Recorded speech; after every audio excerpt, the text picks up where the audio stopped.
Alright, time now is 1:43 p.m. on May 16th. So yeah. Sheesh, I just had a full night's sleep. I think I've defeated my insomnia. I may have defeated my insomnia, even though I sleep extremely late nowadays. At 5 a.m. Again, I go to bed at 5 a.m. periodically. I think I've reached a point of stability where I'm like 5 a.m. sleepy time, and I fall asleep, and then I wake up, and then it's 1:30 every time. So yeah, I woke up at 1:30. I think I did wake up around 12, but like I fell back asleep. Um, oh yeah, I did wake up around 12 because of the Persians. But yeah, I had the most vivid and the most dramatic nightmare I've had in a long time. So it comes in two parts. The first part is I and three other people are eating a meal together, and one of them is Mary. But I'm already long moved on from Mary. But I was eating a piece of chicken thigh, and there were some bones in it. And I managed to cut out the bones and put it on the bone plate. Um,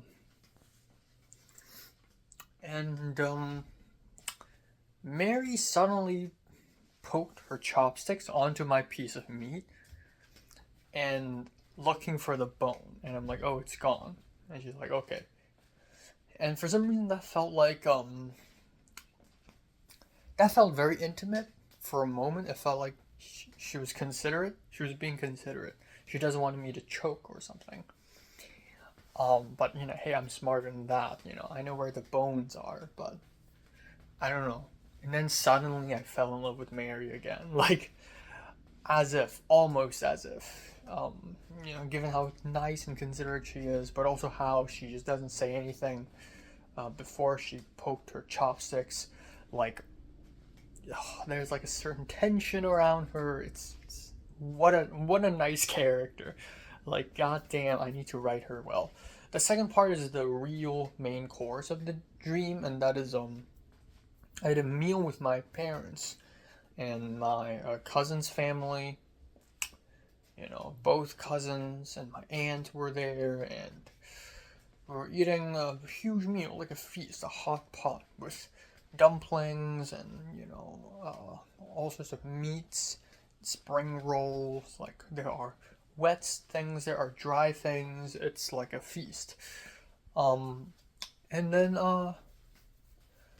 for some reason, and I almost knew that it was going to happen, but a giant ant showed up, and an earthworm showed up, and I was like, oh my god, the someone evil is doing these things to us, or at least maybe this is like a kind of natural disaster that's meant to happen to us.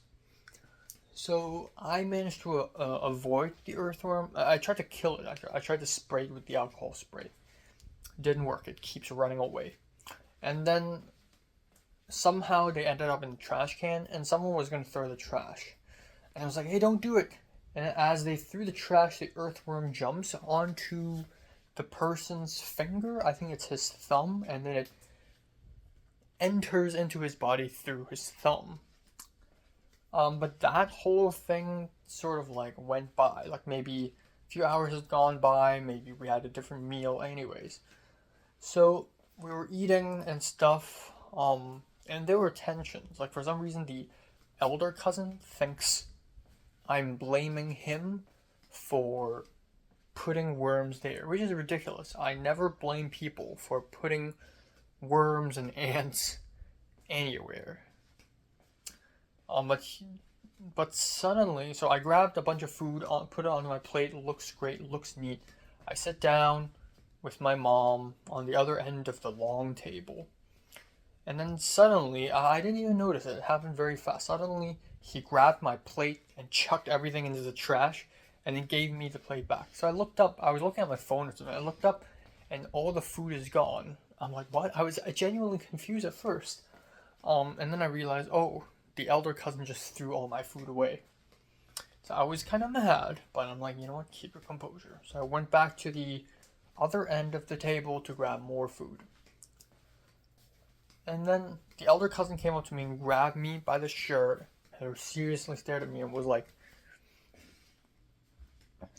why did you blame me for it? And I'm like, no, what do you mean? No. And then so I pulled the oldest trick in the book, or my book, and that is acting. So I put both my hands on his shoulders. I looked him in the eye, almost as if I'm trying to hypnotize him. I smiled, a deep, generous smile, and I said, hey, you're my cousin, and I'm your cousin. Listen to me.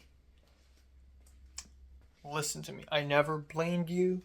It's only a misunderstanding.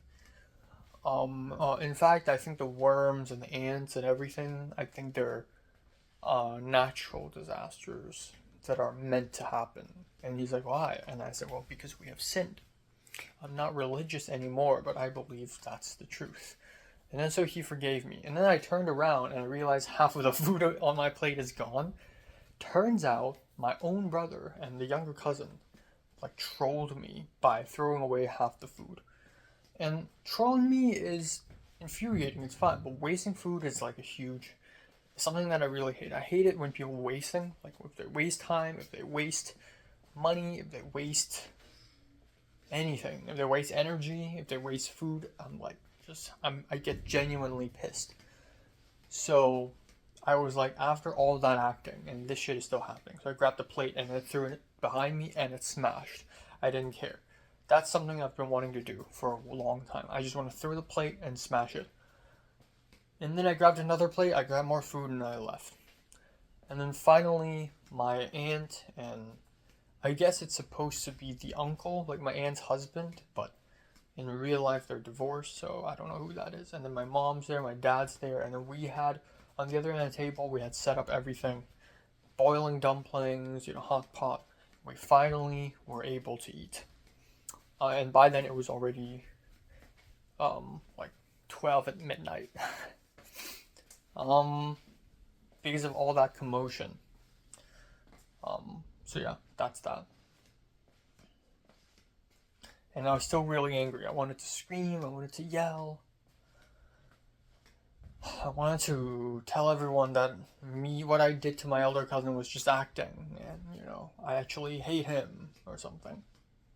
I don't know where this hatred is coming from, because, I haven't had an argument with my cousins in probably a decade, and I've never had an argument with my brother, really. So, I don't really know where any of this is coming from, nor have I really thought about Mary for a while. To me, she's more of a character than a real person at this point. I do see her photos on Instagram and stuff, but she doesn't seem real to me anymore, let's be honest here. She is either a metaphysical, intangible concept like water, or she's, just a character in my story. But either way, a good dream. Enjoyed it in a bad way. And I'm glad I'm able to naturally wake up. Felt really nice. So today, I'm going to Cliff's place to, enjoy, a gathering with Justin and Ariel.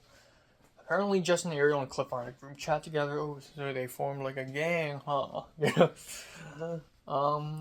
I also saw Takumi make this Instagram story about how I don't care what happens to us. Like, no matter what obstacles were thrown at us, we will fucking make this short film together, because that's why I'm here, because that's why I came to this country. It's her filmmaking. We will do it. We will not back down, or some shit like that. And I'm like, oh my god, the hunch. Film 33 has really fucked my guy up. The same way it fucked me up, the same way it fucked everyone else up. So, good luck. Good luck, my tomodachi. Good luck. But, yeah, I digress. Now, I'm running out of toothpaste and I'm running out of garlic. So I need to go to Ralph's. So the thing is, I'm going to go to Ralph's. I'm going to perfectly time it. I'm going to arrive at Ralph's at, 5:45 p.m. And then the moment it hits 6, call the Lyft, come back home, garlic and toothpaste, and then immediately leave, go to the metro, go all the way to Santa Monica, and boom, boom, bada, boom. That's the plan. So, what day is it today anyways? It's a Thursday. Oh, film 33, let's go. Maybe I should walk into CMB and take a peek. Yeah, who knows. But yeah, aside from that, I watched 2 episodes of anime last night, not 4. But it's alright, it's chill. And then I'm gonna watch some anime, I'm gonna film and edit a review, I think, and then that's it. Also, more updates on the museum educator interview availability, and Lock, the MFA short film that I really wanted to help out with. The set construction starts tomorrow at 10 a.m. I low-key regret asking if I could help because I can't wake up that early, as you can probably tell. But this is not like a shoot. This is just construction. I feel like I can be late, but I also don't want to make a bad impression.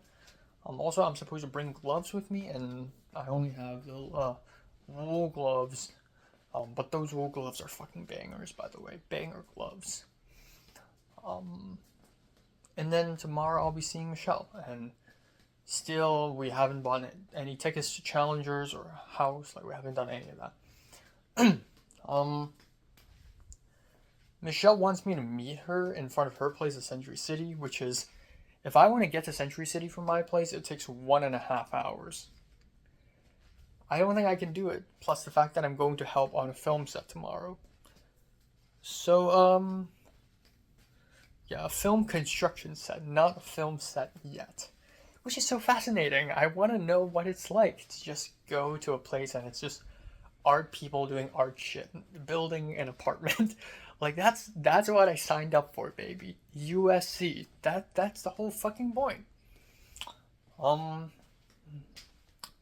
I'd be cool if you want to meet at fucking, I don't know, Expo Sepulveda, like a metro station. Like, that would also work.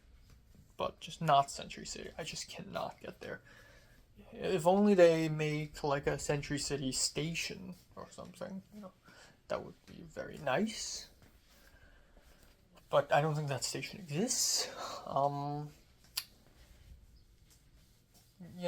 The amount of like metro lines you can put in LA, by the way.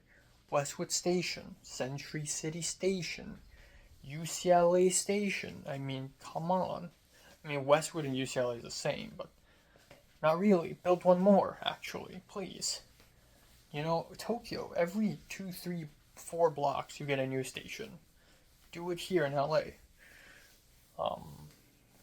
Just how convenient that would be. If I want to get to the Grove, make a Beverly Hills station. I know it's like a different part of the city, but oh man. The Grove Station. Now that's a good one. Grove Station. Long Beach Station. There is a Long Beach Station. It's just, yeah. Fuck.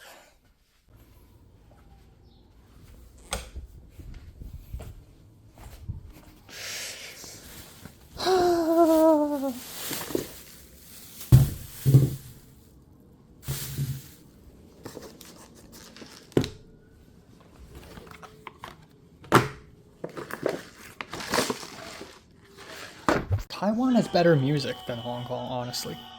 Right now, yeah. The band, Mohawk? Oh no, it's not Mohawk, it's just green dye. No. Okay.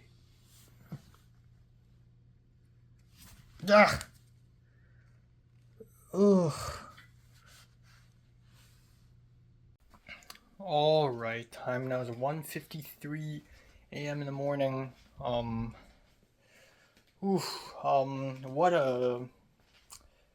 What a okay day. What a decent day. Today was decent. So, I wish I had woken up earlier so that I had more time to do things, but after waking up, I did film and edit a review, edit a college update video. I was pretty productive. At around 5:45-ish, I left. I took a bus and then walked to Ralph's and bought some garlic, tomatoes, a cup noodle, toothpaste, all the things I need, and then took a ride back home, free Lyft ride, easy peasy. So, because for the next few days I'll be going on to film sets and film shoots, um, it's a weird tradition that before a film set I need to buy food to stock up. Um, but yeah, yeah. So yeah. Anyways, um, at the same time I was talking to Michelle, who again I'm a little bit, I wouldn't say upset at, but like begin to be a little bit annoyed because she keeps pushing the date to buy Challenger's ticket. Like I at least reminded her 10 to 11 times to buy the tickets to Challengers, and she's always too busy. Either that or she's nervous, or let's do it tomorrow, I'm tired. Or, I get it, you're tired, but come on, right? So I was like, hey, I came back home and I was like, hey, I'm gonna leave my home again in 2 minutes. I went to AMC, I went to the website, I went to Challengers Wednesday, I picked a seat and I was like, hey, seat F7, this is what I'm getting, okay, I'm leaving. And he's like, oh, calm down. Like, fuck. That's the biggest difference between me and Michelle, is that I'm like a fast person. And I'm already not the fastest person ever. In Hong Kong, I'm like mid-paced. But like, Michelle's so slow and relaxed.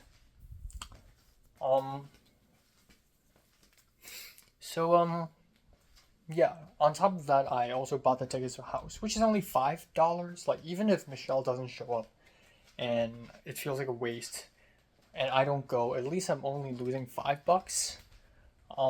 But I'm probably gonna go alone anyways, even if Michelle's not going, because I would like to enjoy this film in a theater because it's much more fun that way.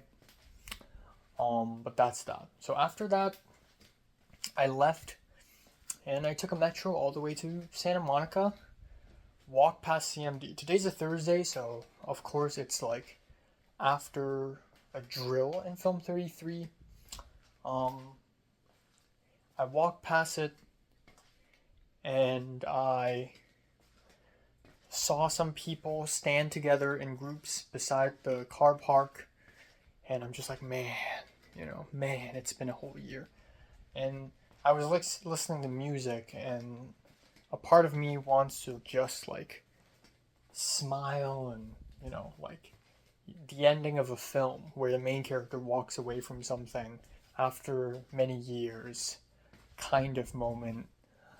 And then I arrived at Cliff's place, and there are tons of people there showing up. Not tons, but like there's quite a bit. So Justin opened the door for me, and then I went in, and Justin's like, "Wow, your hair is really long now," and I'm like, "Yeah." As you can see, it's so long that it's bad. Like at some point, maybe in February or March, it's still fashionably long, but now it's so long it's basically bad. It's basically turned into a helmet. I do need a good trim. So I'm gonna get that in July. I'm gonna have to stand this for 2 more months, or I'm gonna have to find ways to make my hair better, and I don't really know how.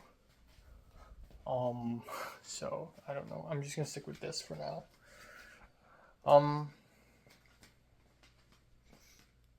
Yeah. Ugh. Anyways, I arrived at Cliff's place and I went into Cliff's room, and oh my god, there's a bunch of people. There's Ariel, who's in a ponytail. There's Cliff, and then there's Luis. I also saw their Australian roommate Austin, who I got an Instagram from. And then a little later, more people joined in. So also there was this girl who I met, who is friends with Alba. Her name is Cass. I saw her the first time in Victor's birthday party, but I wasn't like I didn't get her Instagram, but this time I did. I'll talk about her a little bit later. And then the half Taiwanese, half Mexican, half Cuban, like I forgot half where, but like half Taiwanese, half Latino guy showed up, and he's we talked a little bit, and then another guy came in, and his name is Takumi, but he's not the Takumi that we know and love. So there's all these people, but they went away because them and Luis are in Film 32 and they need to do like a production meeting at Topanga, apparently. What? But I talked with the half Taiwanese guy. His name is also Andrew. He's like the fourth or maybe fifth Andrew I've known. But yeah. I talked with him and he's like, what are your favorite films? And I'm like, I mean, so I ended up mentioning like, oh, Kurosawa, Ingmar Bergman, and David Lynch, and Wong Kar-wai, and he's like, oh yeah, my favorites are Tarkovsky and Edward Young, and I'm like, okay, you can be my friend. Okay, I see what kind of filmmaker you are. Apparently, he's accepted into NYU film production, which is fucking insane. I don't know how he's able to do it. But congrats, holy balls! Like that's an even bigger deal than going into UCLA. Also, apparently, the Christian, also got accepted to NYU, which is absolutely insane. You do have to realize that people who get accepted into film production majors usually have like a very light personality, and I'm very much not that. I have a very dense personality, and I have like a mind full of thoughts. And people who go into film production are generally very personable, very kind, and like simple, I'd say. But yeah. I'm not simple at all, but also you can't, calculate someone by their simplicity.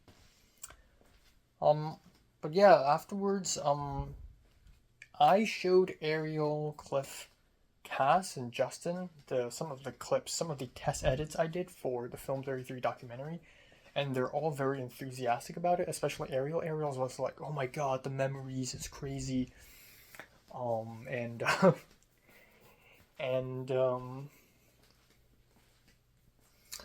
yeah, so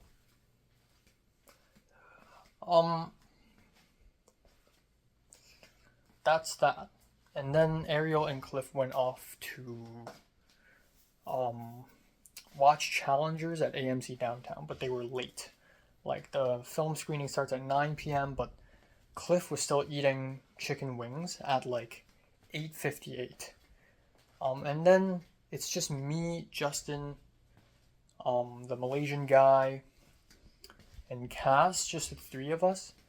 And we were gonna like talk about script writing, but instead 95% of the time it's Justin and Cass playing football, just kicking around, and me just like playing songs off of YouTube and then casting it onto the TV.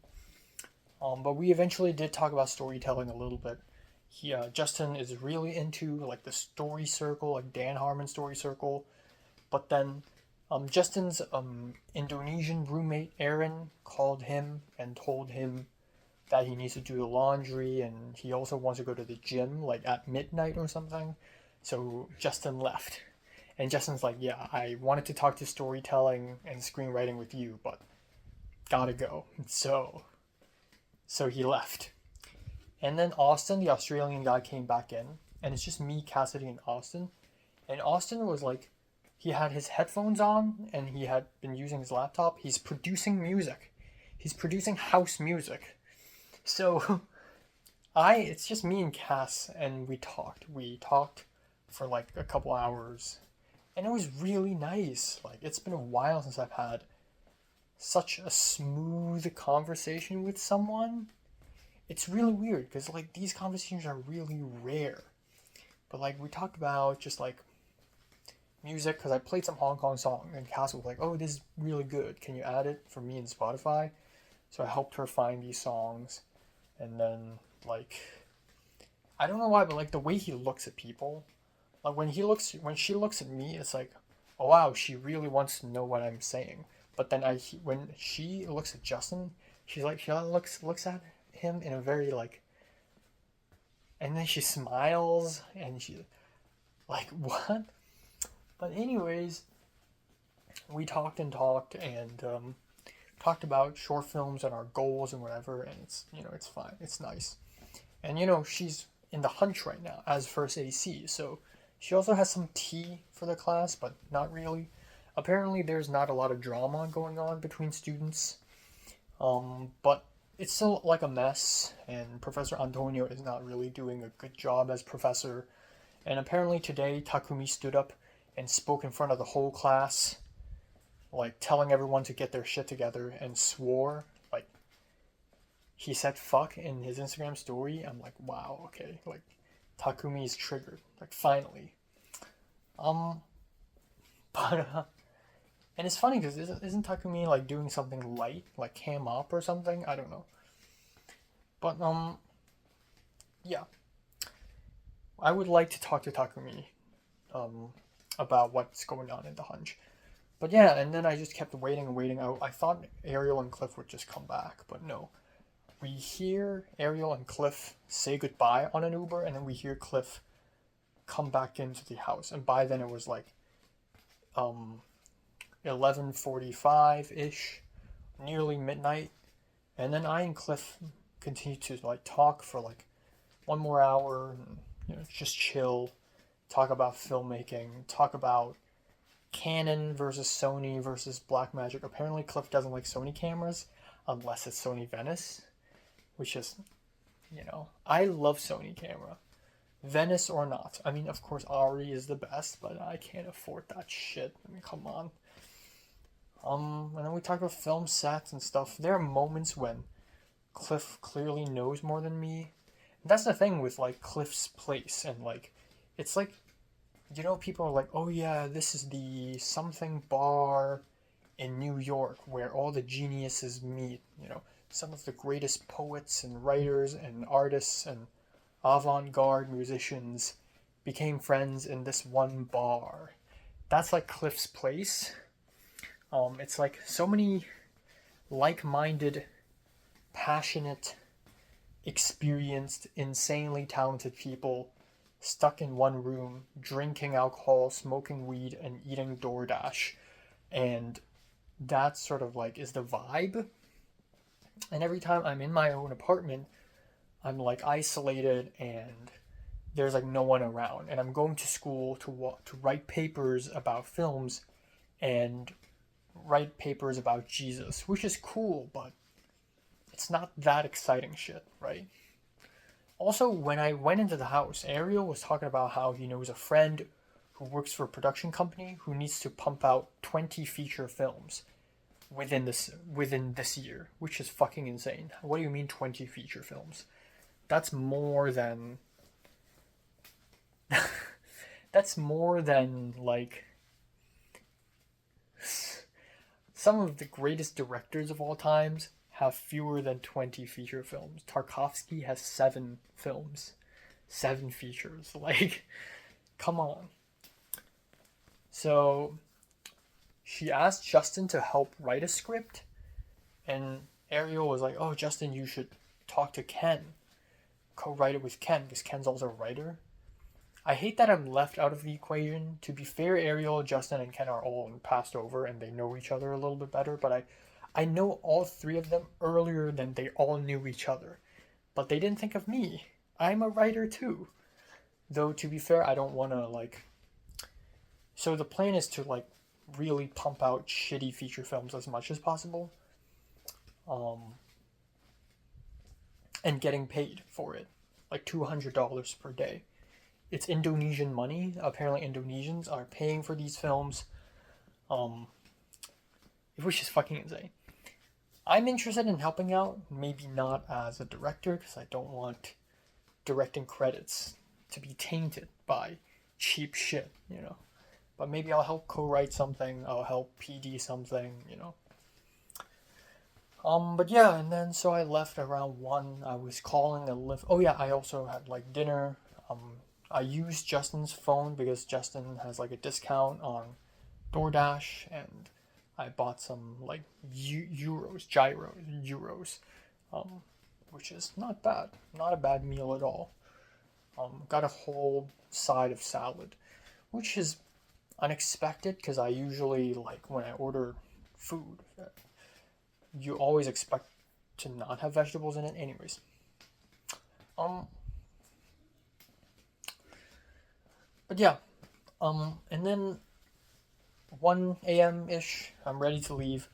I've been looking at my Lyft and my Uber apps for like 20 minutes, trying to call the Uber and Lyft the moment it gets cheap, but it's always getting more and more expensive. Like it goes from $25 to 26 to 27 to 28 to $30. I don't want to waste $30 to go from this Santa Monica to USC. Um, Especially given how much money I've already wasted just to come all the way to this place, just to not really do what I want, which is to chat with Justin about stories and screenwriting. To be fair, we could have just met up somewhere. Like we could just go to Culver City, go to a cafe and talk. We could just talk on the phone. Like I don't know. But that objective is clearly not achieved. But I think it's still a great thing that I get to meet up with people and like, just quick talk. Um yeah. So yeah, so at the end like Cliff was even like, "Oh, I use Uber once, so let's see if there's a discount." There's no discount. The discount is 50 cents less. It's fucking stupid. So I called Uber Share. I'm like, okay, if it doesn't work, then I'll use a normal Uber or Lyft Share, and it actually fucking worked. So I paid $18, and I went from Santa Monica to USC. Fucking insane. Use Uber Share, and nobody shared it with me because I guess it's because it's really late. So it was basically the same as a normal Lyft, but $10 cheaper. Yippee ki yay! And that's pretty much it. So one huge problemo I'm experiencing right now is that tomorrow's quote unquote call time for the set building is 10 a.m. Now, there's no way in fucking hell am I waking up early for that shit. But I will try, but I cannot guarantee it. I seriously have no idea if I'm able to do that. I may wake up at 9 and see if it works, if it works out. Even if I'm like half an hour late, I think it's okay. And then I'll show up to set. And Michelle, we talked this afternoon, and Michelle was like, okay, I'm going to pick you up at 1 p.m. I have therapy at 3 p.m. And then we'll go to Long Beach at 6 p.m. Fuck no. I want to go to this film set. I think going to Long Beach with Michelle is fun. Sure. But, I mean, come on. If I go to this film set, Lock, this MFA film set, and,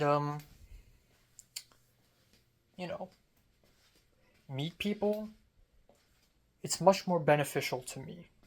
And that's the thing about filmmaking is like, it's all about meeting people and it's all about exploiting. It's like a bad word, but it's kind of true. It's about exploiting people and exploiting opportunities. That is more beneficial to me. Also, I received an email earlier today, and it's the producer of Locke, or one of the producers. Maybe it's the PD. Who knows? Sending me and like 6 other people a blueprint and a lookbook. And I started smiling. I'm like, hell fucking yeah. This is what I signed up for. Not that, cams like CTCS, they're boring. But this is what I'm here for. Guys, this is the US experience I've been waiting for. Building sets. And I'm kind of scared because I have 0 experience.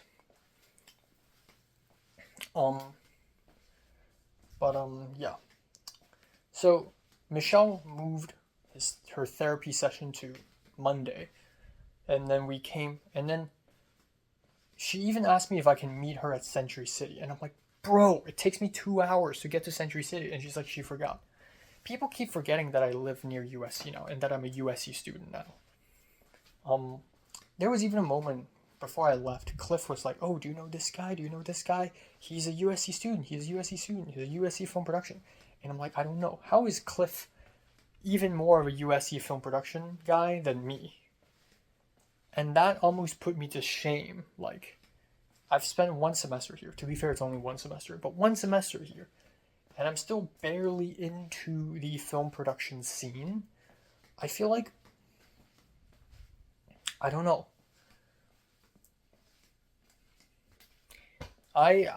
It's moments like this that makes me think maybe I should have been a film production student, so that I have like thesis shoots and, I have cohorts and stuff like that. But, yeah, anyways, hopefully in the future I get involved with 310s and 480s, especially 480s, as a PD. That's what I really desperately want.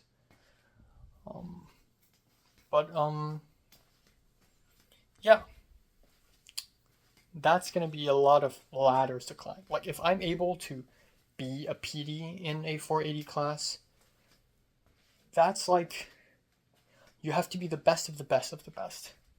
So it's not gonna be easy for me to be able to achieve that within like a couple semesters. So who knows?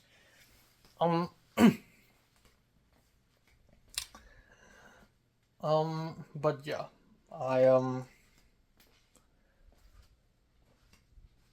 so I and Michelle came to an agreement that we're gonna meet each other at Culver City at 3 p.m. But I was like, okay, how about 3:30? She's like, fine, 3:30. So this is the new plan for tomorrow. Tomorrow I'm gonna wake up super early, get to set at 10 a.m. I'm gonna witness the beginning of the construction of the, of the apartment room, and then I'll quickly go home at around 1:30-ish or 1:45. Or actually, I'll arrive home at 2:15. 2:15, I'll eat Trader Joe's wrap, and then I'll leave. Right at 2:45, I'm gonna leave. 45 minutes later, I'll be arriving at Culver City. That's where she'll pick me up, and then we'll get to Long Beach together.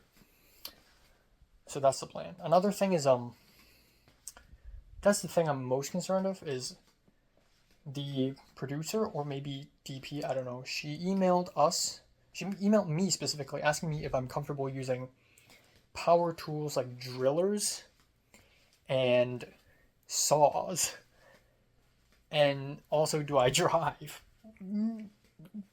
What? Like, I know I'm really into PD right now, but this is not what I signed up for. I mean, I'm interested in using them, but it's like I don't have any experience in them. And that got me kind of scared, because it's an MFA thesis film. It's fucking serious.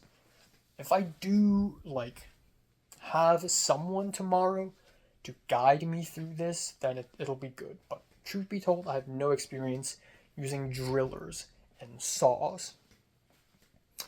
And Cliff was like, oh, I've used it before. It's actually really easy. And I'm like, what? For like DP?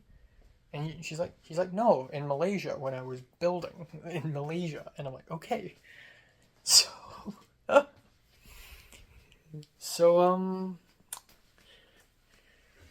yeah.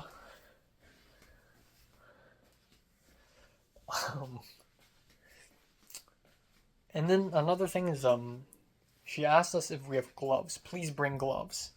And this morning I was like, okay, I'll just use these. I'll use these, the winter gloves. And I realized, no, wait.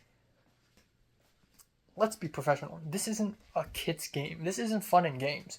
Like, if this was Hong Kong, or that's like a bad allegory, because a lot of film sets in Hong Kong are not that professional anyways. I don't know. Or maybe not. Maybe they are professional. I don't know.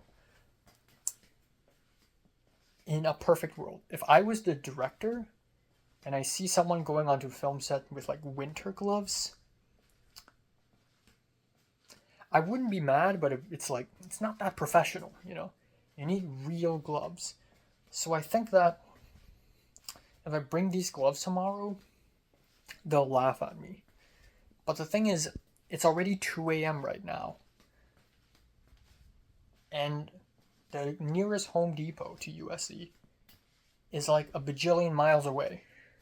So it's not like I can quickly go there and buy a pair of gloves tomorrow. So I can't. I'll order it on Amazon so that it's gonna deliver like ASAP. But I won't have those gloves tomorrow. So I guess I mentioned Hong Kong not because of Hong Kong film sets, but just Hong Kong vibe in general. Like if I go to school and we're supposed to bring a fancy object and I bring like a shitty version of it, everyone's gonna laugh at me.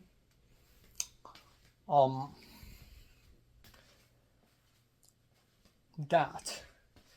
So hopefully tomorrow is not that serious. And hopefully someone's gonna guide me tomorrow. And I also looked at the email list. Apparently, like, most of the names there are not Asian names. I'm a little scared now. I thought USC is super Asian. I thought this short film is super Asian. Like, what the hell's going on? But yeah, I'm gonna find one person tomorrow, turn them into my mentor, and then we'll go from there. But tomorrow's gonna be construction work. It's production design, it's part of production design, but it's construction. And you know what? I'm okay with that. If I want to get into production design field, I gotta know how to be a construction worker, how to be a greens worker, how to be a makeup artist, how to be a food stylist, how to be a weapon designer, how to be a freaking colorist, like scenic painter, how to sew costumes, how to, I don't know, like print wallpapers. Like those are the skills I need to acquire. It's a lot of skills. It's a whole laundry list of skills, but I think I have to. It's the path I chose, and it's a good path. Lately, I've been thinking, like, if I want to be a good PD, I need to go even more niche. Like, not only am I going to be a good PD, but, like, a good PD for horror films, for example. So every time someone makes a horror film, it's like, oh, you know what? I know a guy, like, you're a good PD, but I know a guy who specializes in horror. Now that's good, because horror is, like, a huge thing now. So if I specify, like, I do horror PD, boom, that's a good selling point. People will need me. I also want to do period PD, because my main things are horror and period anyways. So, yeah. But yeah, I'm going to have to order them gloves on Amazon ASAP. Get them delivered to me. Tomorrow, as in today, technically, really, it's impossible to retrieve those gloves. But I can get them by tomorrow, Friday. Or tomorrow, today's Friday. Technically, today's Friday. I can get them by Saturday. If I can get them earlier than 6 p.m., bingo. Then I can bring those gloves to no particular night, at least. That's the plan. I'm going to eat some ice cream bars, and then I'm going to watch some anime, and then sleep I go.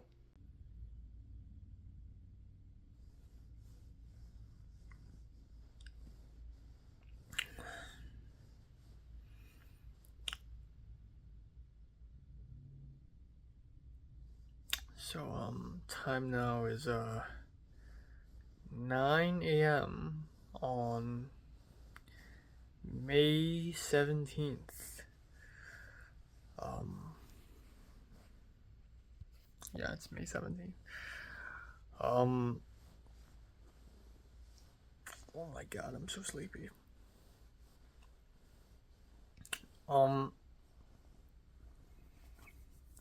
Yeah,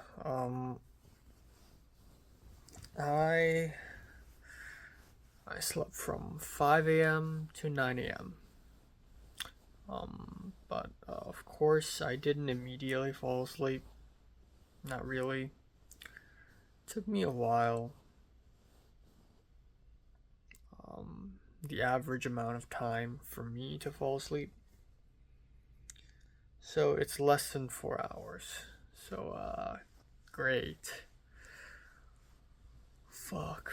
But the good thing is I'm gonna have a full night's sleep tonight / tomorrow morning, because tomorrow I'm gonna have overnight shoot, which is great.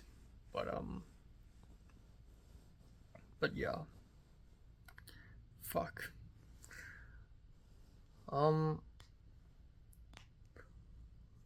But you know what? That's fine. Sleeping for less than 4 hours and everything. I think that's fine because I do that all the time. In the last few weeks, and also you know, usually when I go to film sets, I barely sleep anyways. But yeah, today's gonna be a long day because right now I'm gonna brush my teeth, eat a granola bar, and then leave, and then go to USC soundstage and help build. And then at around 2:30, I'm gonna come back home. Or more like at around 2, I'm gonna come back home and have lunch. And then at around 2:30, I'm gonna leave again and go to Culver City. After that, Michelle's gonna pick me up. It's the first time I'll ever see Michelle since God knows how long ago. When is the last time I saw Michelle in person? It's quite a while ago.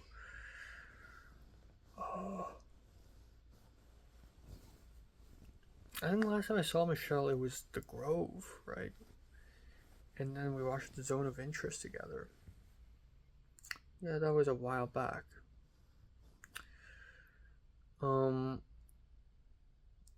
Yeah, I think the last time I saw her, it was February or something. But yeah, I'm gonna see Michelle, and then we're gonna go to Long Beach. And it's gonna be my second time going to Long Beach, and also the first time I'm visiting Cal State Long Beach, which is gonna be interesting. And then I will return home late at night, and then I will pretty much just watch some anime, and then it'll be that's it.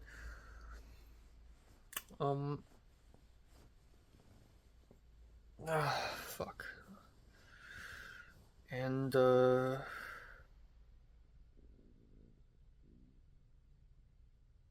yeah, that's it. And then we'll find dinner somewhere, maybe, or not. Or she'll bring me back directly, and then I'll have dinner here at home. Either way, that is the plan.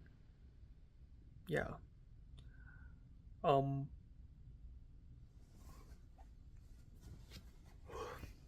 my god, I am so tired.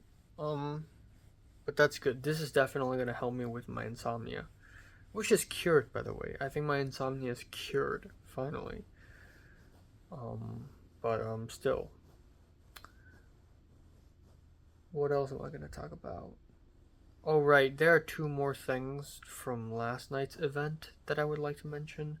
Just two very minor things, but still things worth mentioning.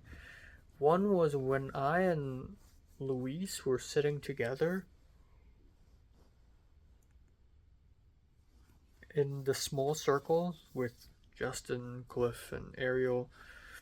Ariel was like, "Oh, I need feature film scripts," and Luis was like, "You've written feature film scripts before, right?" And I'm like, "Yeah, just one." And Luis is like, "What is it about?" And it's it's The Virgin, but I'm not gonna say it. I told Luis, "Oh no, it's career suicide," and he's like, "Well, it's not career suicide if your career just started." And like, nah, it's like, it seems stupid. It seems like a very stupid premise, and half the people who watch it are gonna hate it. And then Louise is like, "Tell me the premise. Tell me like, just describe it in one sentence." And I'm like, "Fine. There's nothing to be embarrassed about. It's a story about a guy who doesn't have a girlfriend and wants to have sex so much so that he goes insane and dies." And I realized that Louise also has never had a girlfriend, and I don't know if he's a virgin or not, but I feel like Louise wouldn't look down on the story simply because he's also like in a similar situation. And then Ariel heard it. Ariel heard me and was like, "Ooh, okay, go on." And then another moment was later when it was just me, Cass, and Austin in the room.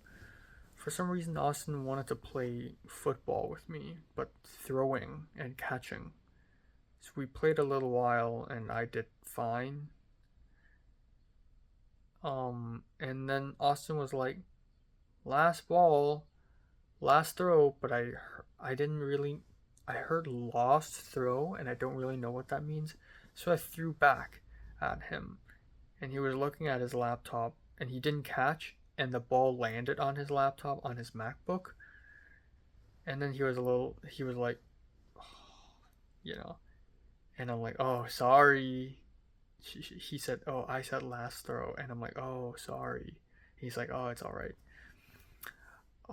But yeah, that was, I wouldn't say awkward. It was just a little misunderstanding. But yeah, that's it. Hopefully the construction of the set later will be interesting, and hopefully I learn how to use a driller and a saw uh, as efficiently as possible. And I still don't have gloves. I DM'd Jonathan at like 4 a.m. last night, asking him, "Well, what gloves do you recommend?" And he like sent me a Google search, but it's pointless because I already ordered a glove on Amazon. Um, it's not the best glove to be ordered, but if I order it in time, I'm going to receive it tonight, which is like, it's pointless because I'm already going to film set like later, but at least I can bring that glove to set tomorrow. But yeah, excited for the construction later, and I'm excited to go to Jamie's film set tomorrow for sure. But yeah, I hope the producer will, forgive me for being a noob. I know nothing about drilling and sawing, and I don't have the right gloves. I'm just gonna show up and be an idiot, and I don't know anyone on the set, so scared, but it's all right. Somebody tell me where the hell is stage 3, bruh. Where is it? Stage 3. I know where's 1, 2, and 4, but I don't know where's 3. I think that's it. Have I been at stage 3? I think I have. For Anywhere the Wind Blows, I think it's the same one.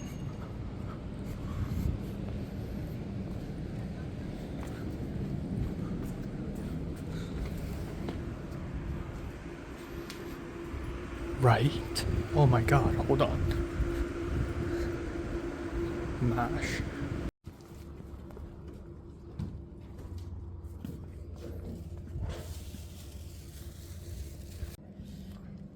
How dare they?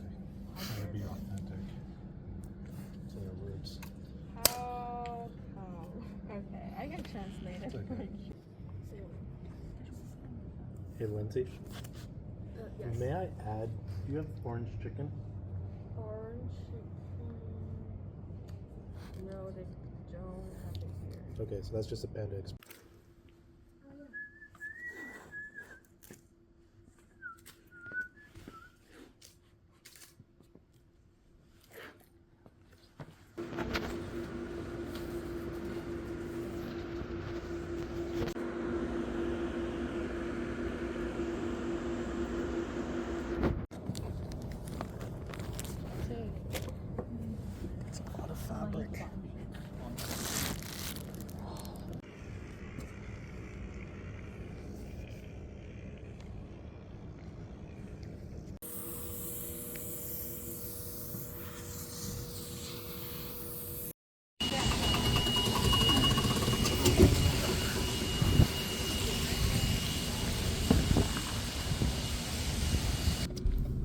Is that a yes or no? Don't say mm-hmm. Ooh. I'm going to visit every campus ever. Oh my god. Answer the question, Enoch. Yes or no? Yes. Really? Oh, Like. okay, there's not much. Are you taking photos? Okay. Auditorium, let's see if we can get in here. Have you? Ooh, let's invade a class.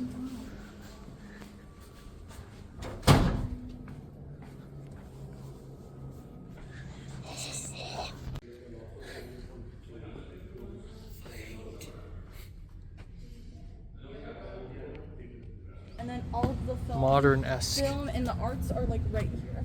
Uh-huh. Theater, film, and literally the visual arts. And over.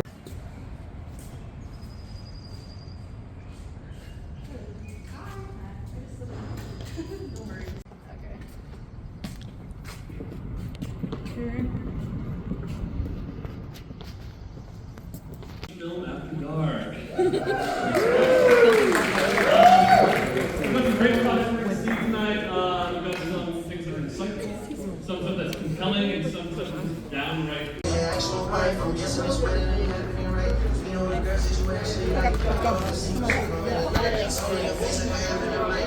My home turf.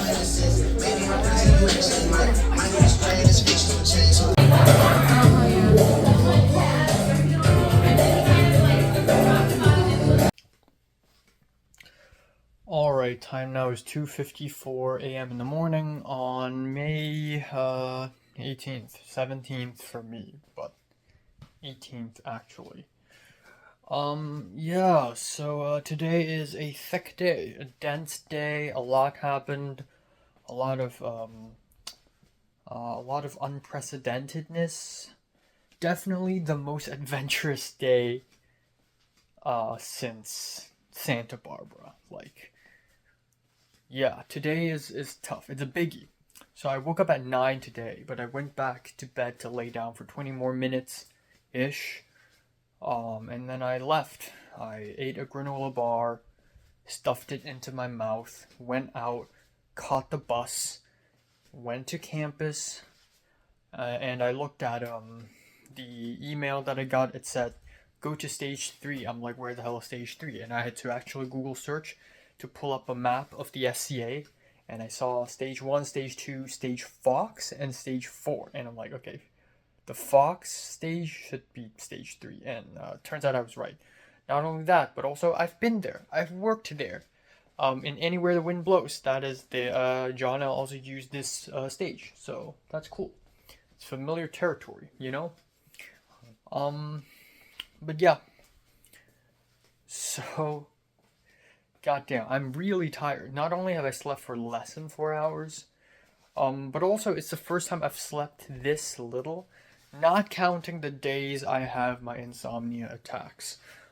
This is the, it's been a while. It's been a good couple of weeks. I feel like it's been a couple of weeks. Honestly, I've lost track of time. I think it's been a good couple of weeks since I've,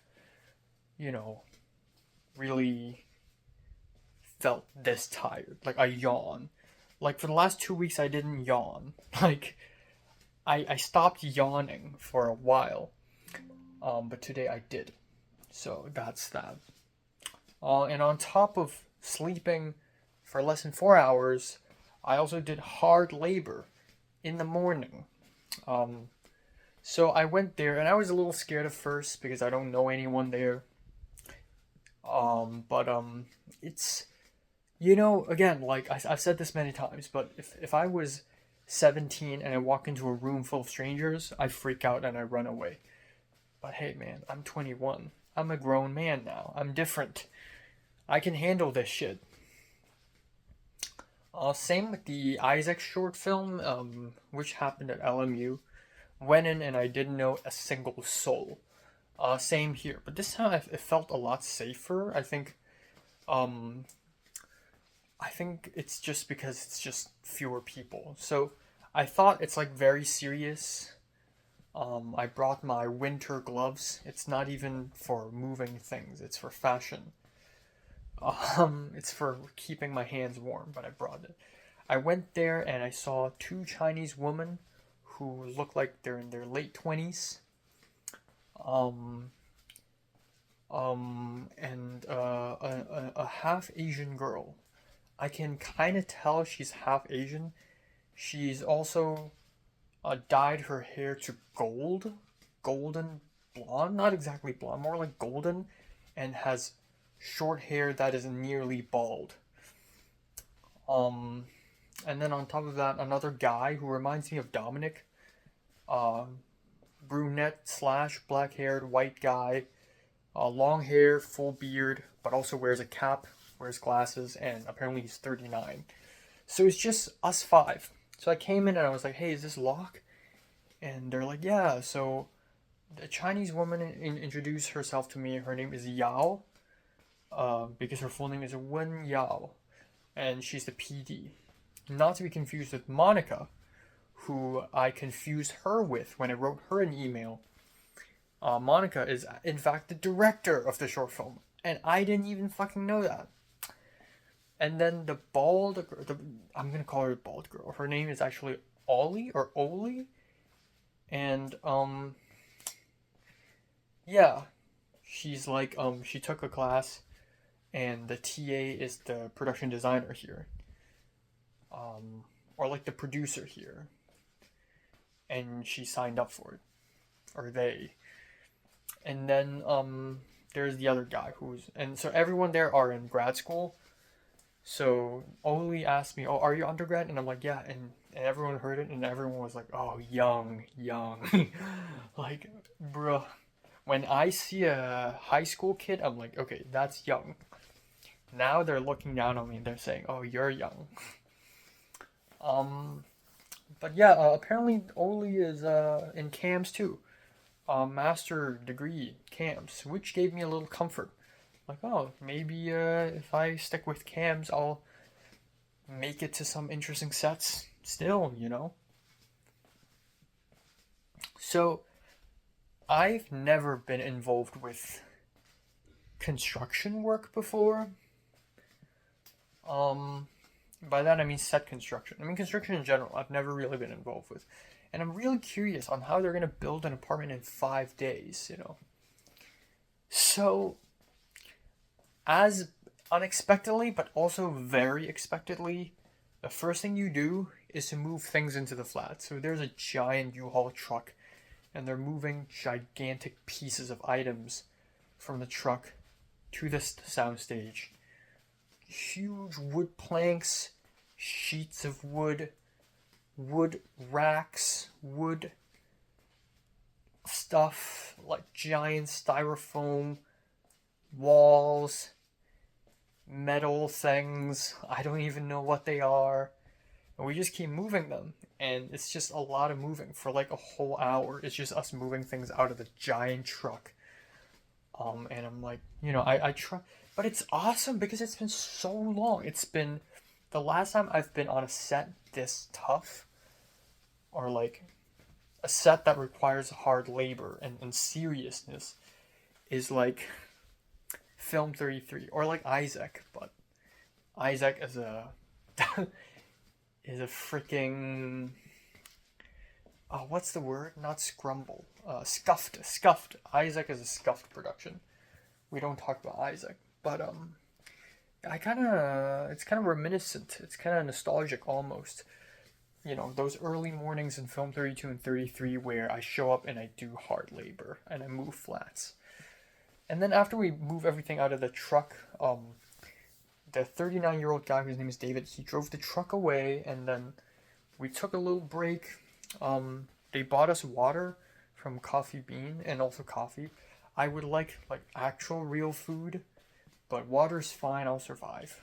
I'll go home and I'll eat some potato chips and Trader Joe's wrap, and then I'll be replenished. But it gets more complicated from there on. So we continue to move out flats. All the flats from the soundstage, we move to soundstage 2, which is neighboring soundstage. And oh my god, these flats are twice the size and like 4 times the weight of a flat at CMD. and they're connected. They're like 3 flats connected, and they have wheels, but it takes 2 person to push the giant chunk of flats to the other soundstage. So we did that. We also so I finally got to meet the Drew of USC. His name is Carlos, and I swear to God I've seen him or I've heard of his name before. But dude lives in this giant storage room, and he's like an expert on all like storage pieces. He's like a little spirit guardian. Every single school has their own Drew, essentially. And then from his office we got another set of flats and jacks, but they're completely different. I guess the reason why we had to move out flats from Soundstage 3 is because those flats you can see written with a Sharpie. It's not for students. And because the soundstage is called the Fox stage, I think these flats are supposed to be used by 20th Century Fox. So those are Fox flats, essentially, which is very interesting. And oh my god, the huge giant flats from the storage room are even heavier, and pushing them is like, it takes the cake for the biggest exercise I've done all day. And then we spent another hour measuring the soundstage. The PD Yao used a laser device which is really smart. I think I've seen people use a laser before, but I've never really seen it in detail. But it's like a device that emits red laser beams to a straight line and a horizontal line to measure the perfect 90-degree angle and to make sure it's straight. So we measured the whole soundstage and outlined the floor plan of the apartment. It goes 24 feet like this, no, 28 feet like this, 24 feet this way, and then 20 feet like something like that. And then Yao realized that the floor plan she designed is wrong because the soundstage is larger than the numbers she received. But we went with the plan anyways, and then at some point we had to move all the tapes. We taped the floor. We had to move them all 2 feet inwards because now we have more space than expected. So anyways, that's a whole conundrum, but I did my best. I moved every single piece. I marked every single one. I touched the floor. I got my hands dirty. It was fantastic. You know, I'm hungry, I'm tired, and I'm doing this. That's the spirit. I'm a little bit masochistic, but this is cool. I like it. PD, guys. PD. And only she's very enthusiastic. Oh yeah, when she referred to me, she was like, "Hey, your pronouns is he, him, right?" And I'm like, "Yeah, he, him." So I know what's her, thing. But she's really enthusiastic about like filmmaking because she took art. She's like an art student in undergrad in some random college in North California, or like north of LA, and then she came to USC as a master cams. She just she's like, "Oh yeah, I'm really interested in art, like I wanted to be an architect at some point," and then blah blah blah. And I'm like, yeah, she wanted to be a director and I wanted to be a writer director too, and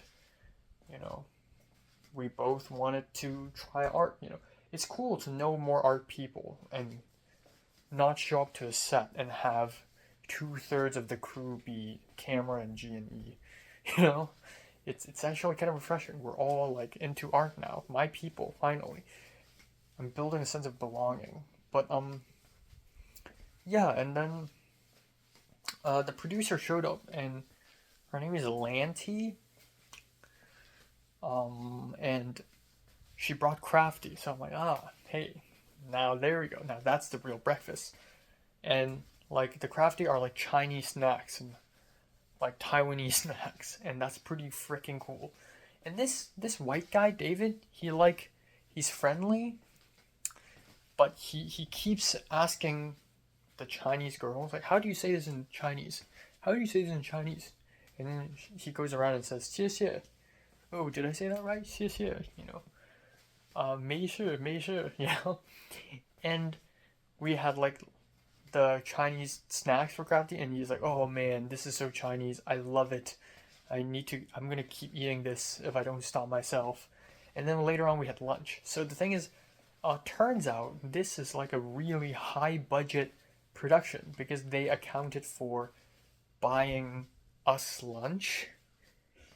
Um, I didn't expect it. I thought we just show up and then we just somehow either starve ourselves or like take a lunch break and go out and eat and then come back. But no, it's like accounted for in the fucking budget. So the producers got us lunch and it's from this restaurant called Chinese Street Food. The name of the restaurant is called Chinese Street Food and it's in USC Village. And holy shit, it's bad. I got some noodles and they're very cheap. Sesame noodles for $7. I'm like, okay, sure. And the producer's like, okay, maybe it's not enough. So I got one more, and it's like meat and mixed meat vegetable noodles. And I got it both orders, like so 2 orders of noodles is for me.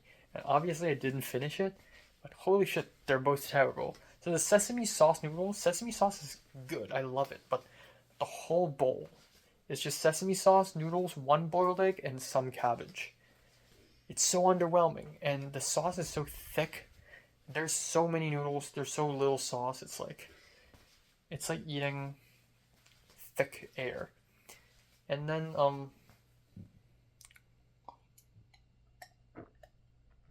the meat and green pepper one is even worse. First of all, it tastes like something that I can make myself. Also, it's spicy as fuck. I don't know why, but they put a lot of chili in there. So that one's even more inedible for me. So I finished. I did a little eating, and then I'm like, I'm done. I'm sorry I wasted your money, wasted a bit of your budget, but I'm done. I didn't even apologize. Hopefully they don't get mad at that. But we continued. We laid out all the props and all the materials. Yao is like making some cement mixture, and then we took out some blankets, like bed sheets that are props. We laid them on top of some stuff, and we started steaming them. We only grabbed 2 C-stands and put 2 baby pins horizontal, or put their arms horizontal, and made a horizontal metal line, and just laid the blanket or the bed sheet over it and started steaming it. Like at first I was like, oh, we're using C-stands to clip something? No, we're just making some structure to hang the bedsheet on. And that captures the essence of why I love PD more than DP. Not only is it because I don't want to be the DP kind of personality, like camera team, G&E personality, but also if you're in those 2 teams, it's like, oh my god, the camera is 1 millimeter off, and then the whole shoot is ruined, and you have to be extremely precise about every single small detail, whereas for our team, it's like, whatever. So 2 C-stands, make it horizontal, and then boom, it works. Because we have to constantly think outside the box. We have to constantly take what we have and just do the best. You know? We don't have a tree, but the director wants a tree, so let's just tape some leaves together and like figure it out somehow. That's like my favorite part of like PD, is like solving puzzles, but in a creative way and not really in a technical way. So anyways, that's cool. And then I realized that time's up. So the fact that I got lunch is great, because now I don't need to go all the way back home, eat a Trader Joe's wrap, and then go all the way back out and take a metro. Now that's going to save me a bit more time. I can directly walk to metro, take the metro to Culver City, and meet with Michelle. So there goes the second half of the day. But yeah, Lanty, turns out the producer, one of the producers, she randomly asked me, oh, do you speak other languages? And I'm like, Cantonese. And she's like, really? And she started speaking Cantonese to me. And that was a really real moment. Like, there have been many moments in my life here where I'm caught between a Cantonese and an English conversation. But never have I ever ran into a stranger and then learned that stranger understands Cantonese. It's a little crazy. So I felt like, oh, damn, you know. But we actually converse. So she's not from Hong Kong. She's from Guangzhou. And she's like, wow. And she refers to Cantonese as yu, yu. But we Hong Kongers call Cantonese Guangdonghua. They call it yu, like yu Chinese, which is how Chinese people call Cantonese. So that's how you know she's Chinese and not Cantonese. Despite being able to speak Cantonese, she's actually Southern Chinese and not a Hong Konger. I also mentioned Rocky. Everyone knows Rocky for some reason. I've only seen the dude once, I believe, but everyone knows him. Oh yeah, Rocky also knows Cantonese, but he's from Foshan. And at that point, I'm like, okay, as expected. The thing is, everyone's like, oh, this DP's from Hong Kong, and that got me excited. But the thing is, his last name is Hwang. Hong Kongers don't have that kind of last name. As expected, he's Chinese. But it'll still be nice to meet him. But the whole dream of me asking him to help me out for a shoot when I go back to Hong Kong, that dream is crushed. But I'm still looking forward to meeting more people tomorrow, if the heavens allow. So yeah, that's that. Then yeah, so that's one thing, and then right, so I went to Metro, took the Metro all the way to Culver City and met up with Michelle. It's been a couple months since I've seen her.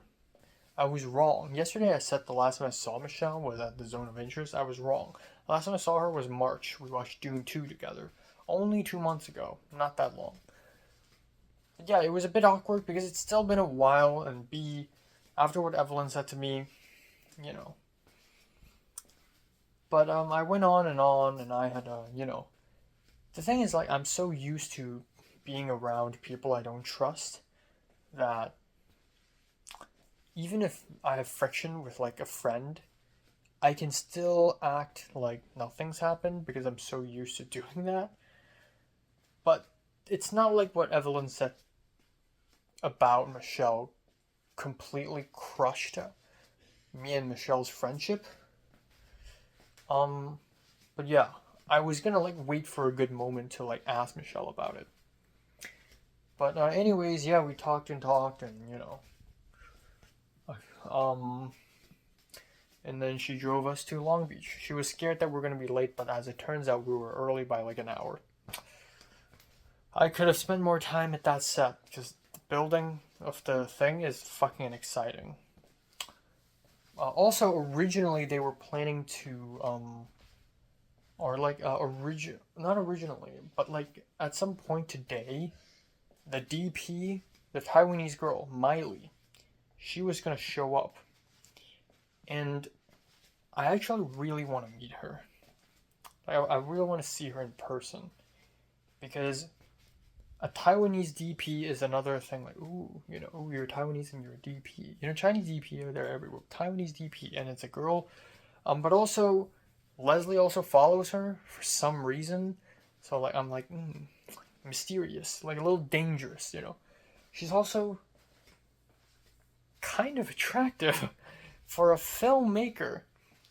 And also, she's Rocky's girlfriend. So I'm like, okay, who is this mystery woman? So certainly there's an element of mystery there. Unfortunately, I didn't get to meet her, but I'm sure if I return to this set, maybe she will reveal herself, So that's something to keep in mind in this adventure we call life. And it's crazy because, like, Miley and Rocky is like the power duo. People keep mentioning their names and people keep inviting them to sets. So the Chinese sphere, the Sinosphere of USC film, literally is like the DP power duo is Rocky and Miley. Southern Chinese and a Taiwanese girl DPing everyone's project. The Miley is the DP of Log. Rocky is the DP of No Particular Night. These two short films stack on top of each other, happening at the same time. Divide and conquer, motherfuckers. Damn. Okay, anyways, I digress. Back to Michelle. So, I did confront her. Michelle's like, oh, how's Evelyn? So, Evelyn's not mad, but Evelyn's not comfortable around Michelle anymore, but I didn't. I'm a very good liar. I managed to not show that. I was like, oh, Evelyn's just busy, you know, busy with life and school or whatever. But then I confronted Michelle. I was like, okay, but there's one thing though. Michelle, Evelyn told me that you told her about what I went through with Leslie. And thankfully, Michelle apologized. Like, okay, I'm sorry if, like, you know, I shouldn't have shared it, you know, like, I didn't mean it. If you're offended by it, I'm sorry. And I'm like, okay, apology accepted. But then after that, she spent like a long time asking me, wait, so you don't trust me anymore? Wait, so do you have trust issues now? Like, wait, so do you trust me? And I keep saying, yeah, I still trust you, yeah. And she's like, really? You seem sarcastic though. Okay, wait, but do you actually trust me? And then she just keeps going. The thing with Michelle is that she's such a long-winded person. If she can ask a question like 15 times, again and again and again, and she will never stop. But yeah, anyways, we went to Long Beach, and apparently the student film showcase goes from 6 p.m. to 10 p.m., which is fucking insane, given that I just finished lunch at 2 p.m. How am I gonna survive? I'm gonna starve to death. So, fine. So, I'm like, okay, but whatever. Good thing is I have a chocolate bar in my backpack, in my diagonal bag actually, but I never took it out to eat it. Like, I'm like resilient. I'm reserving the chocolate bar to another instance.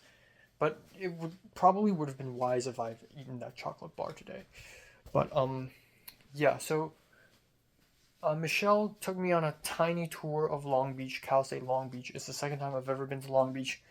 Not a bad school, actually bigger than I thought it is, but obviously not as cool as USC campus. It looks like a high school, American high school for some reason. Anyways, I went to this giant theater, which is like the Norris Theater, but smaller, and the floor is made of concrete and not carpet. But the ethnic makeup of Long Beach is like night and day difference with USC. And because of that, the culture is different, and the vibe is completely different. In USC, you can feel the bouginess and the prestige, but in Long Beach, it's like there's so many Southeast Asians, so many Vietnamese, Cambodians, so many Filipinos. There's so many Latinos, and also a good portion of Black people, and just tiny tinge of white people in there. A tinge. There's also a good chunk of like Japanese people actually for some reason. So it's really diverse, and everyone's super like passionate. Everyone's really like there's a sense of community. It's like you're in the neighborhood.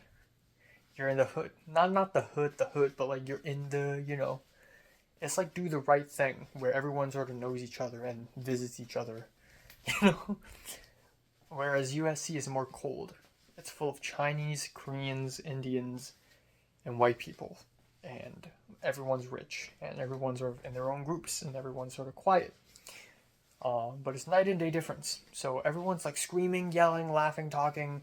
Everyone's chatting, and then we watch the short films. So Michelle was like, "Oh, you know, Long Beach may give USC a run for their money. You know, Long Beach is actually really talented." And that's a lie, because 90% of the short films I saw tonight are mid. So we started off with 6 video essays, and Jesus Christ, is so boring. And I've made video essays more interesting than that. And they're selected. They're like great video essays. But no, they're just boring. They are clearly student essays. And I fell asleep, actually. And then we watched experimental short films. And the first one shown is Alan. So Alan, the Mexican guy, who was in my film 32. I got to say hi to him during an intermission, but yeah, his short film was not it. And then the other experimental short films, they all suck. They're all terribly edited. They're all like either pretentious or like ooh, a girl mind is breaking apart and turns into the Joker. We live in a society. It's just like, come on, bro.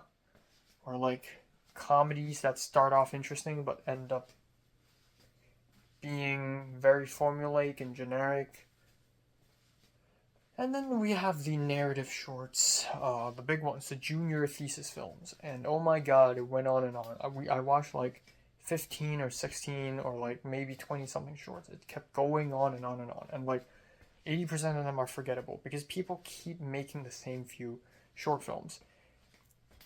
People keep making lesbian love stories. I don't know why, but they keep showing up. And then there's this thing where people make short films about art, like paintings and showing off paintings, which is literally young adults, film students like us projecting our own insecurities onto the script subconsciously, because when we show people our short films, it's like the characters showing off their own paintings. And that includes Michelle's short film. Michelle's short film was also about that, basically. But Michelle's short film is actually one of the better ones. I wouldn't say the best, but like maybe top 5. There's a short film about a black guy who's like drunk in the middle of a park, and he sees his dad, but it turns out it's just a vision, and then he gives up alcohol, and it's so terribly edited, it's honestly impressive. A lot of student short films, I barely hear anything. The sound is terrible. The color grading is terrible. Sometimes it looks like 2 different people color graded it. And the stories are pretty formulaic and forgettable, mostly. There are a couple ones that are interesting. There's one where it's about a crazy psycho girl, a yandere, who's in love with another girl. Lesbian story, again. And she's crazy, and she kills the other girl at the end because she's obsessed. And that one's pretty fun, okay? And then the next one is a comedy film about a white guy who's like an Sigma male and tries to attract Instagram models. That one's hilarious. But every other short film is just so fucking boring. And my stomach was growling and I was dying. And I wanted to pee. And I did something insane today. And that is I didn't pee for more than 15 hours. I started wanting to pee around 9 p.m. And I didn't pee until I came back home at around 1:30 a.m. Now that's fucking commitment. But, yeah.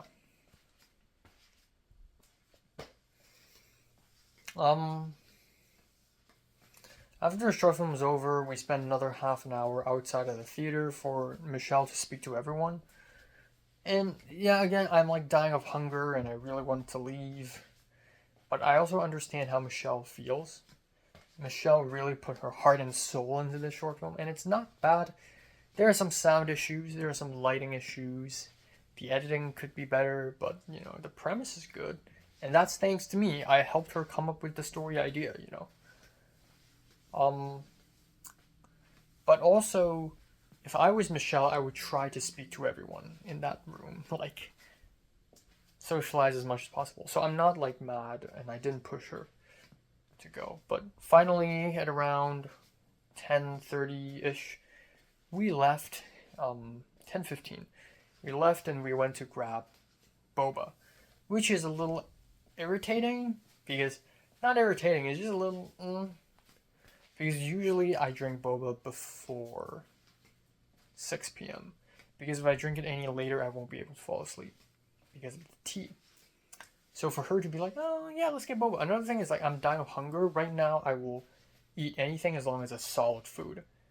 And for some reason, the priority is boba? Yeah, cool Asian drink. You know, it's like, it pisses me a little bit off, but it's fine. I love boba. I love bubble tea. I hate the word boba, actually. You know what? Let's start hating the word. But fine, I got a no tea, no caffeine, or milk boba. Milk helps me sleep, maybe, so, you know. And then all the restaurants are closed. So you're either taking me home and I somehow find some food to eat, which is fine, because I got food. I just need to cook, and I'm too tired to cook. And then we found out that Tsuji Ramen, or Tatsu Ramen in Sawtell is open. So we're like, yeah, let's go. So we went to Sawtell, we parked the car, and there was a huge line. Apparently it closed at 3 a.m., which is fucking insane. There's a huge line, and then we ordered, or like Michelle was like, let's order. But I was like, no, but if we're dining in, we don't order immediately. Turns out we don't do that, and I was right. But it's fine. Small confusion. So we found a seat, and I ordered the birria. So all of the ramens have boiled eggs, and I've already eaten 2 boiled eggs for lunch today, so I'm not going to eat more. So I'm going to order birria ramen, which is like a mix between birria tacos, which are Mexican, and then ramen, which is Japanese. And holy shit, it's the worst fucking ramen I've ever had. It's a bowl of salt. A bowl of brown, mushy salt. I taste nothing. I don't taste any beef flavor. I don't taste any onion. It's just salt. It's terrible. I paid $23 for this. Hers was like a spicy pork ramen, and it's like meh. Tastes like MSG. So huge disappointment. I'm never coming back to this restaurant again. Fuck this. I didn't finish it. We left. And then that's when like my bladder starts to hurt. And thank God the freeways are clear, and she went back to my apartment in 13 minutes. But I had to endure that for 13 minutes. And she was still asking me, okay, so what do you think of my short film? What do you think of my short film? I already like talked to her about what I think. But of course she had to ask that like 15 more times. And also, I thought she bought the tickets to Challengers yesterday. Apparently she forgot again for the 19th time. Like, I've been reminding her non-stop for the last 3 weeks, and she keeps forgetting. I don't know what the hell is going on. Maybe you're really dying constantly every second, but do you not have like 2 minutes? Just take 2 minutes out and buy the damn ticket, please. And I explained to her that you owe me $11.25, and she's like, oh, not this again. Which is like, but you do owe me money. I am in the right here. But she just doesn't like the feeling of owing people money. She said, why don't I pay you $26 and you pay me $15? But why don't we make it simpler and just make you pay me $11? She just doesn't like the feeling of it. Mathematically, I'm right. It's so stupid. It's like her giving me 4 apples and then I give her 3 apples back. Like, it's so stupid. I explained the apples thing. I explained it to her like she's a child, and she started laughing. But I'm right, though. So, yeah. But yeah, she drove me home. I immediately went back home and pissed. And that's the end of the story. I'm excited for tomorrow. Honestly, in terms of meeting interesting people, I don't really have a lot of high hopes. But it's still... it's an overnight shoot, and low-key... call me masochistic, but low-key I'm looking forward. I want to know how terrible it's going to be. I want to know how cold and tiring everyone's going to be. I'm looking forward. B, more art PA stuff. More experience for me. Right? But yeah, I don't have high hopes for, finding interesting people. But, learning about more people is already like a good job, There's no rush in finding a interesting girl. There's no rush in that at all. No. I'm fine. I don't know what you're talking about. And yeah, so I'm going to watch some anime now, and then I'm just going to go to bed. It's so good that because it's an overnight shoot and it starts at 6, I actually don't have to sleep early. I can sleep super late and wake up naturally tomorrow. It's A-OK, guys. A-O-freaking-K. So, yeah, it's like 3:30 already. Fuck me.